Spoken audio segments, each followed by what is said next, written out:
Are you afraid of a U.S. invasion? No, we are waiting for them. বিশ্ব রাজনীতিতে কূটনীতি মানেই সাধারণত মেপে মেপে কথা বলা এবং সতর্ক অবস্থান নেওয়া, কিন্তু মাঝে মাঝে এমন কিছু বিরল মুহূর্ত আসে যা প্রথাগত সব নিয়ম ভেঙে চুরমার করে দেয়। সম্প্রতি ইরানের পররাষ্ট্রমন্ত্রী আব্বাস আরাকচির একটি সংক্ষিপ্ত সাক্ষাৎকার ঠিক তেমনি এক বৈশ্বিক আলোড়নের জন্ম দিয়েছে।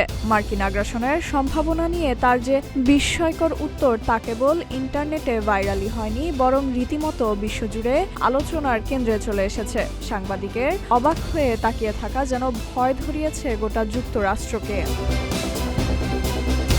সাক্ষাৎকারের এক পর্যায়ে সাংবাদিক সরাসরি একটি স্পর্শকাতর প্রশ্ন ছুড়ে দেন। আরাকচিকে জিজ্ঞাসা করেন, আপনি কি আপনার দেশে যুক্তরাষ্ট্রের আক্রমণের ভয় পান? তখন আব্বাস আরাকচি অত্যন্ত শান্ত, স্থির এবং দৃঢ় কণ্ঠে উত্তর দেন, না, আমরা তাদের জন্য অপেক্ষা করছি। এই অপ্রত্যাশিত এবং সোজাসাপটা উত্তর শুনে অভিজ্ঞ সাংবাদিকও ক্ষণিকের জন্য পুরোপুরি হতভম্ব হয়ে যান। তিনি নিজের কানকে বিশ্বাস করতে না পেরে পুনরায় প্রশ্ন করেন, আপনি কি সত্যি মার্কিন সামরিক বাহিনীর কথা বলছেন যারা আপনার দেশে স্থলপথে এসে আক্রমণ চালাবে? আরাকচি এবারও কোনো ধরনের দ্বিধা বা চোখের পলক না ফেলে সরাসরি বলেন, হ্যাঁ। তার এই সংক্ষিপ্ত অথচ অবিশ্বাস্য শক্তিশালী উত্তরটি উপস্থিত সাংবাদিককে কয়েক সেকেন্ডের জন্য পুরোপুরি নির্বাক করে দিয়েছিল।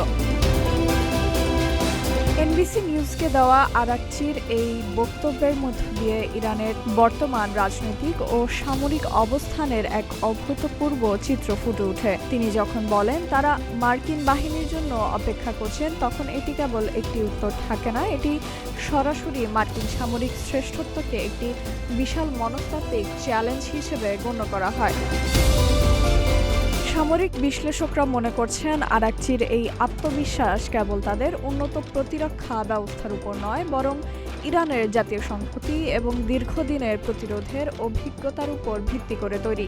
সাংবাদিকের সেই কয়েক সেকেন্ডের নিস্তব্ধতা আসলে সেই বিস্ময়েরই প্রতিফলন। এই অকুতোভয় বক্তব্যের কারণে আন্তর্জাতিক মহলেও চাপ তৈরি হয়। এটি প্রমাণ করে যে আধুনিক কূটনীতিতে শব্দের চেয়েও অনেক সময় বক্তার দৃঢ়তা ও আত্মবিশ্বাস অস্ত্রের চেয়ে অনেক বেশি শক্তিশালী হতে পারে। আব্বাস আরাকচির এই সাহসী অবস্থান বর্তমানে নেট দুনিয়ায় ব্যাপক আলোচিত হচ্ছে।